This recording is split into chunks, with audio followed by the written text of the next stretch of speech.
भगवते वासुदेवाय। ओम नमो भगवते वासुदेवाय।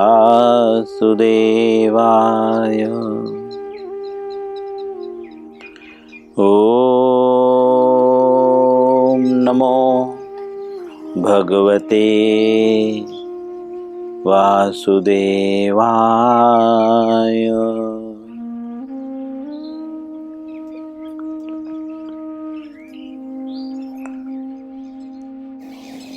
श्री मद्भगवद गीता यथारूप अध्याय 9। अध्याय का नाम है परम गुह्य ज्ञान। श्लोक संख्या 33। आज इस श्लोक का दूसरा दिन है, इसलिए हम लोग श्लोक 3 बार पढ़ेंगे, शब्दार्थ ना पढ़ते हुए अनुवाद पढ़ेंगे और पुनः तात्पर्य में प्रवेश कर जाएंगे। कल हमने इस श्लोक के अनुवाद को समझने का प्रयत्न किया था। आज श्रील प्रभुपाद जी के द्वारा इस श्लोक के अनुवाद को समझेंगे। सभी लोग मेरे पीछे श्लोकों को उच्चारण करने का प्रयत्न करें। किम पुनर्ब्रह्मणा पुण्या भक्ता राजर्षिस्तथा अनित्यम सुखम लोकम मिमं प्राप्य भजस्य माम्। पुनः किं पुनर्ब्रह्मणा पुण्या भक्ता राजर्षयस्तथा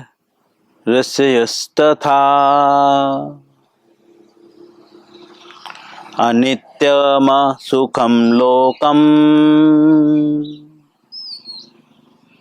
मिमं प्राप्य भजस्य माम्।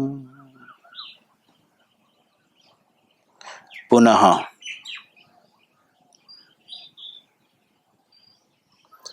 किं पुनर्ब्रह्मणा पुण्या भक्ता राजर्षिस्तथा अनित्यम सुखम लोकम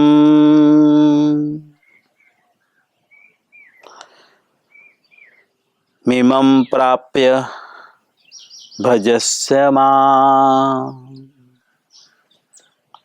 अनुवाद श्रील प्रभुपाद जी के द्वारा। फिर धर्मात्मा ब्राह्मणों, भक्तों तथा राजऋषियों के लिए तो क्या ही कहना। अतः इस क्षणिक दुखमय संसार में आ जाने पर मेरी प्रेमा भक्ति में अपने आप को लगाओ।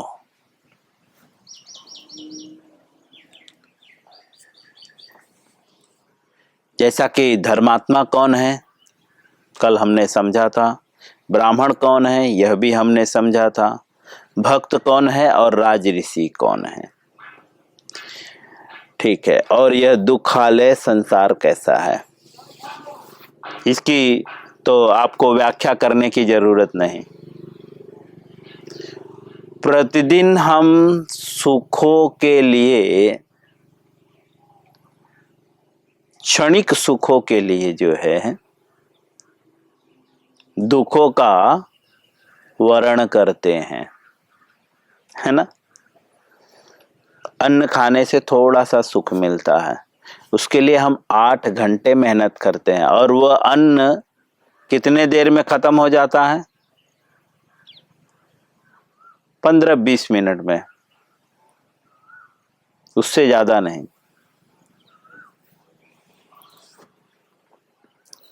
इसीलिए इस संसार को जो है क्षणिक और दुखालय कहा गया है।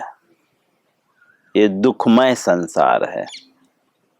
ठीक है, भगवान एक शब्द में इस श्लोक में हमें बता रहे हैं कि वास्तव में अगर आप इस संसार में आ गए हो तो आपको करना क्या चाहिए, मूल उद्देश्य बता रहे हैं। मूल उद्देश्य क्या है इस संसार में? बोलते हैं अगर आप इस संसार में आ ही गए हो तो मेरी प्रेमा भक्ति में अपने आप को लगाओ। क्यों लगाओ? जैसा कि भगवान पहले कह चुके हैं, जो देवताओं का भजन करते हैं वो देवताओं के लोग जाते हैं, जो पितृ का भजन करते हैं, पूजा करते हैं, वो पितृलोक को जाते हैं, और जो भूत प्रेत की पूजा करते हैं वो भूत प्रेत को लोकों को जाते हैं।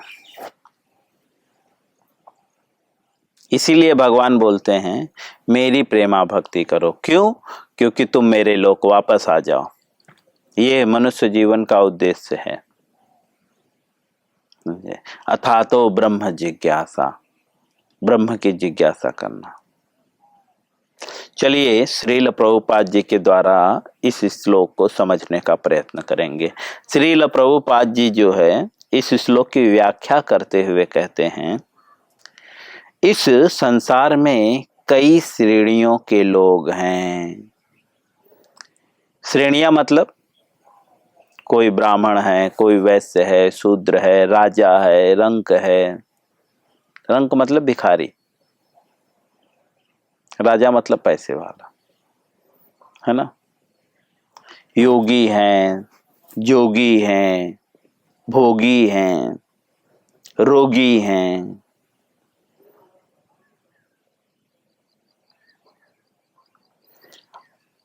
बोलते हैं कई श्रेणियां हैं। योगी की भी श्रेणियां हैं, रोगी भी की भी श्रेणियां हैं, भोगी की भी श्रेणियां हैं, कई श्रेणियां हैं।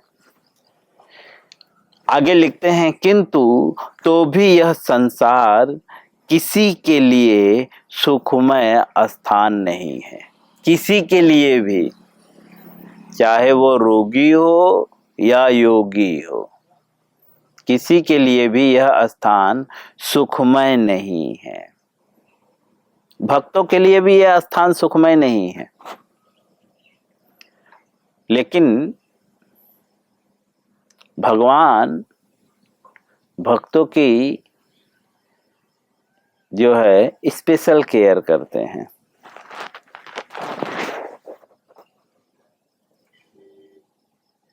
सुखमय ना होते हुए भी यह संसार किसी को भी बख्शता नहीं है, सबको। हो एक कहावत है, काली की कोठरी में कितनों सयान हो जाए। काली की कोठरी अर्थात कोयले की कोठरी मतलब घर में कितना भी सयाना व्यक्ति जाएगा उसको कहीं ना कहीं काला लग ही जाएगा। प्रभुपाद जी बोलते हैं कि ये संसार में कोई भी जो है सुखी नहीं है, या किसी के लिए भी ये सुख का स्थान नहीं है। यह मत सोचना कि भक्त भी सुखी हो सकते हैं, भक्त भी सुखी नहीं रहते इस स्थान में। लेकिन क्योंकि भक्त निरंतर भगवान की चिंतन में लगे रहते हैं, इसीलिए उनको उस दुख का अनुभव नहीं होता। ठीक है, प्रभाव नहीं पड़ता, उस दुख का प्रभाव नहीं पड़ता, क्योंकि वे निरंतर भगवान की भक्ति में लगे रहते हैं। अर्जुन से भगवान ने पूछा भी ना, नहीं सॉरी, भगवान से अर्जुन ने पूछा तो भगवान ने बताया, त्रय तापों के होने पर भी भक्त विचलित नहीं होता। तो ये ताप तो उसके लिए कोई माने नहीं रखता। श्रील प्रभुपाद जी आगे लिखते हैं, यहाँ यह स्पष्ट कहा गया है, इस श्लोक में यह स्पष्ट कहा गया है क्या, कि यह संसार किसी के लिए भी सुखमय स्थान नहीं है। अनित्यम असुखम लोकम।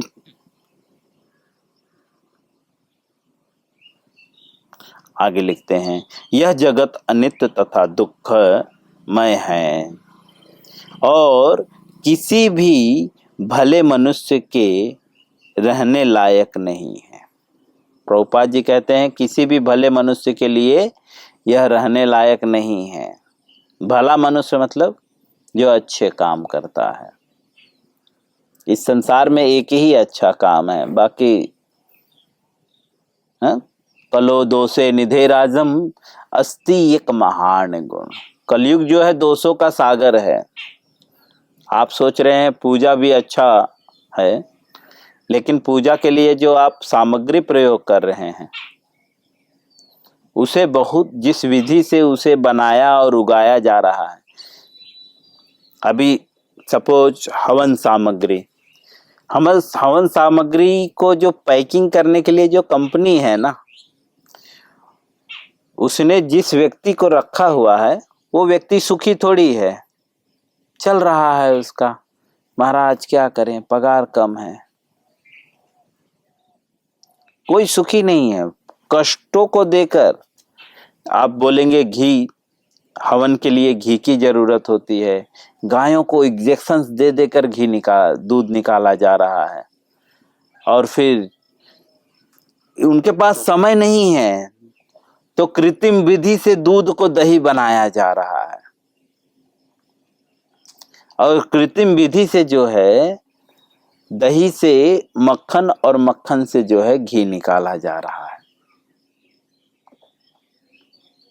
तो कहाँ, और जो लोग भी उसमें कार्य कर रहे हैं वे कोई संतुष्ट नहीं है, क्योंकि पगार ही नहीं है बेचारों की। इसीलिए यहाँ पे बोल रहे हैं कि ये मनुष्य भले लोगों के लिए नहीं है। तो आप भले लोग मतलब ये मत सोचना कि भला व्यक्ति वह है जो अच्छे कार्य कर रहा है। अच्छे कार्य करने के लिए इस संसार में वस्तु ही सही नहीं है। इसीलिए सुखदेव गोस्वामी बोलते हैं कलयुग जो है दोषों का सागर है, समझे। तो इसीलिए अस्ति एक महान गुण, एक ही महान गुण है। क्या बोलते हैं? भजन, कृष्ण का भजन, नाम जप। हरे नाम हरे नाम एव केवलम कलव नास्तेव न गति अन्यथा। वास्तव में ये, अगर आप वास्तव में किसी की भलाई करना चाहते हैं तो उनको भगवान के नाम, गुण, रूप, लीलाओं के श्रवण में लगाइए और उनको श्रवण कराइए। वास्तव में अगर आप किसी का भी हित करना चाहते हैं। श्रील प्रभुपाद जी आगे लिखते हैं, भगवान इस संसार को क्षणिक तथा दुखमय घोषित कर रहे हैं। यहाँ पे घोषणा भी कर रहे हैं कि हे अर्जुन, ये संसार दुखमय है, लेकिन तुम मेरे भक्त को बोल दो।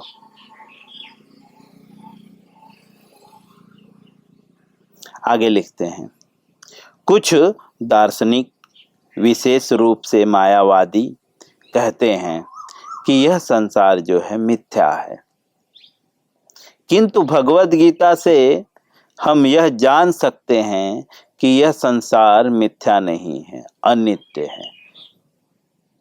अनित्य और मिथ्या में थोड़ा सा अंतर है। श्रील प्रभुपाद जी लिखते हैं, अनित्य तथा मिथ्या में अंतर है। यह संसार अनित्य है, किंतु एक दूसरा भी संसार है जो नित्य है।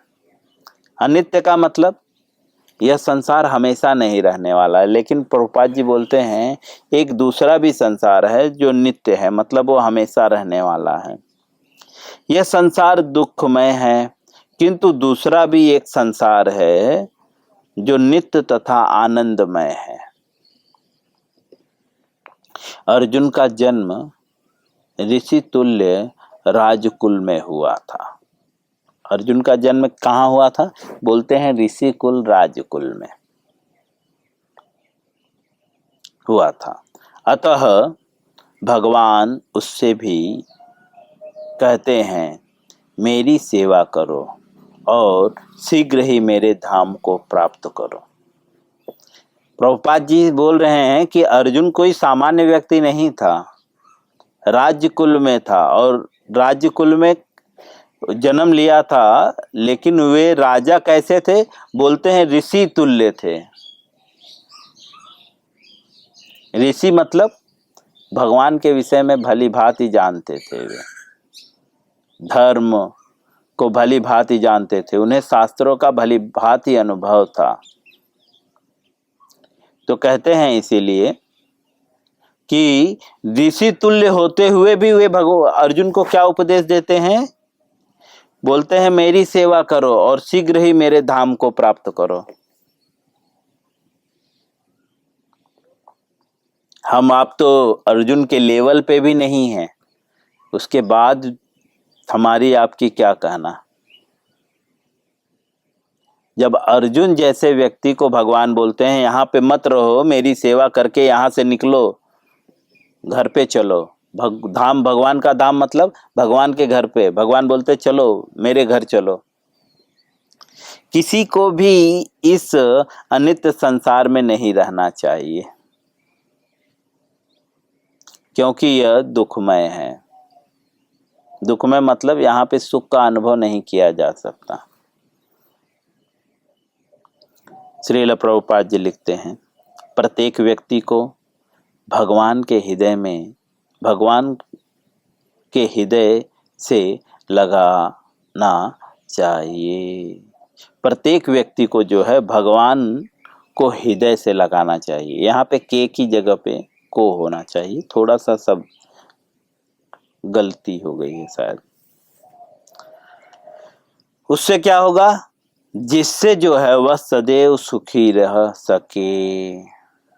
हर व्यक्ति को जो है भगवान को हृदय से लगाना चाहिए। उससे क्या होगा? भगवान को जब आप हृदय से लगा लोगे तो आप सदैव सुखी रह सकोगे। लेकिन प्रभुपाद जी इतने सरल शब्दों में जो बोल दिए हैं, यह शब्द इतना सरल नहीं है। भगवान को हृदय से लगाने से पहले अपने हृदय को साफ करना होगा, है ना? जब तक हमारा हृदय नहीं साफ होगा तब तक हम भगवान को हृदय से नहीं लगा सकते। सामान्य व्यवहारिक बातें हैं। अगर आप किसी बहुत बड़े व्यक्ति को बुला लो, लाइक दिस, अगर आपके घर प्रेसिडेंट आ रहा है और आपका घर एकदम तितिर बितिर है, तो उसका प्रेसिडेंट का जो असिस्टेंट होते हैं, जो आने से पूर्व सारी चीजें जांचते हैं, वो प्रेसिडेंट को आने ही नहीं देंगे।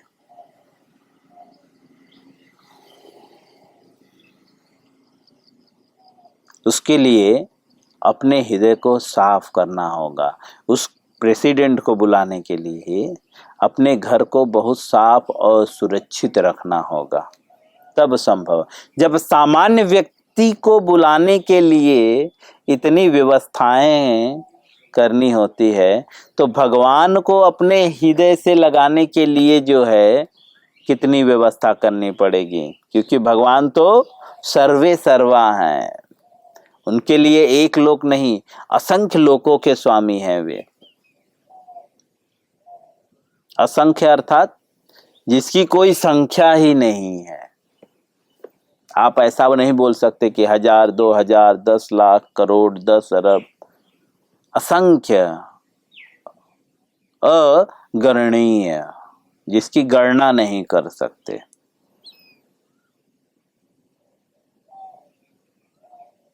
और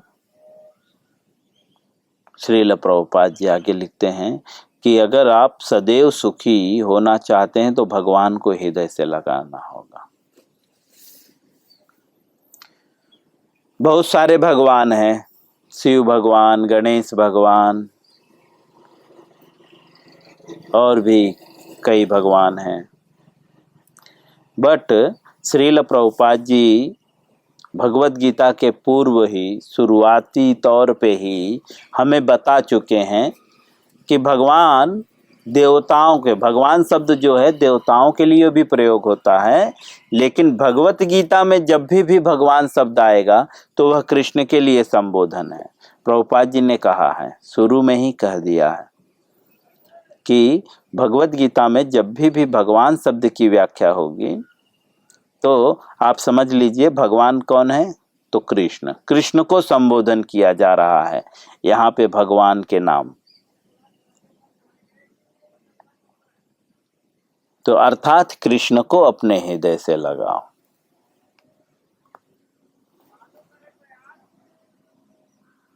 सामान्य व्यक्ति भी जब एक दूसरे से मिलता है तो अनजान व्यक्ति को अपने हृदय से नहीं लगाता,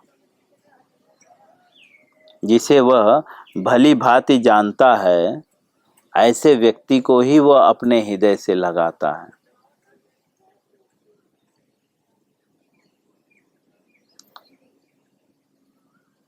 तो एक शब्द में कहें तो भगवान को हृदय से लगाने से पूर्व हमें भगवान को जानना होगा। जब तक एक दूसरे को कोई व्यक्ति नहीं जानते तब तक वह व्यक्ति उसे हृदय से नहीं लगाता, दूर से ही बोल देता है हरे कृष्णा। लेकिन जिस व्यक्ति को जानता है उस व्यक्ति को दौड़ते ही आलिंगन कर लेता है, हृदय से लगा लेता है। यह सामान्य बात है। दूसरे शब्द में अगर हमें भगवान को हृदय से लगाना है, एक शब्द में श्रील प्रभुपाद जी कहते हैं जो सदैव सुखी होना है तो भगवान को हृदय से लगाना पड़ेगा, और भगवान को हृदय से लगाने के लिए भगवान को जानना होगा। श्रील प्रभुपाद जी लिखते हैं भगवान को जानेंगे कैसे, इसीलिए लिखते हैं भगवत भक्ति ही एकमात्र ऐसी विधि है जिसके द्वारा सभी वर्गों के लोगों की सारी समस्याएं सुलझाई जा सकती हैं। आप बोलेंगे ना प्रभु जी भगवान को जानना है तो बहुत बड़ी समस्या है, अभी तो हम खुद को ही नहीं जानते, भगवान को क्या जानेंगे।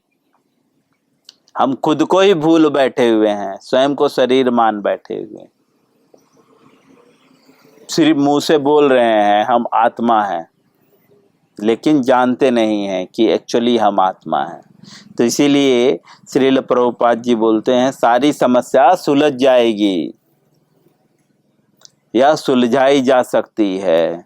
कैसे? बोलते हैं एकमात्र विधि है। वह विधि क्या है? बोलते हैं भगवत भक्ति। भक्ति का तात्पर्य, भगवत मतलब भगवान, भगवान की, भक्ति मतलब व्यक्तिगत लाभ की आकांक्षाओं से रहित होकर भगवान की सेवा करना। गोपाल तापनी उपनिषद में तो और क्लियरली कहा गया है, भक्ति का अर्थ है भगवान की सेवा, चाहे इस जीवन में या अगले जीवन में, भौतिक लाभ की इच्छा से रहित होनी चाहिए। अर्थात भौतिक लाभ की इच्छा से रहित होकर जब आप भगवान कौन है? ईश्वर परम कृष्ण सच्चिदानंद विग्रह अनादिरादि गोविंद सर्व कारण कारणम, भगवान श्री कृष्ण।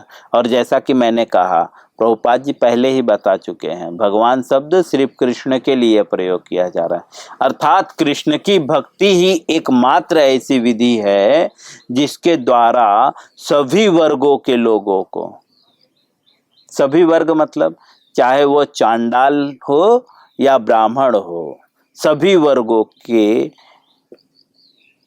सारे समस्याओं का समाधान कर सकती है। अतः प्रत्येक व्यक्ति को कृष्ण भावनामृत स्वीकार करके अपने जीवन को सफल बनाना चाहिए। श्रील प्रभुपाद जी बोलते हैं अतः इसलिए जो है मनुष्य को क्या चाहिए, प्रत्येक व्यक्ति को, प्रत्येक मतलब कोई भी छूटना नहीं चाहिए, सबको जो है कृष्ण भावनामृत स्वीकार करके जो है अपने जीवन को सफल बनाना चाहिए। जैसा कि यहाँ पे भगवान बोल रहे हैं कि अगर तुम इस मटेरियल वर्ल्ड में आ गए हो तो यहाँ से निकल जाओ, निकल जाओ। कैसे निकल जाओ? बोलते हैं मेरी प्रेमा भक्ति करो, अपने आप को जो है मेरी सेवा में लगा दो। इस प्रकार से श्रील प्रभुपाद जी भगवद गीता के 9वें अध्याय के 33वें श्लोक का अनुवाद और तात्पर्य पूर्ण करते हैं। हरे कृष्णा।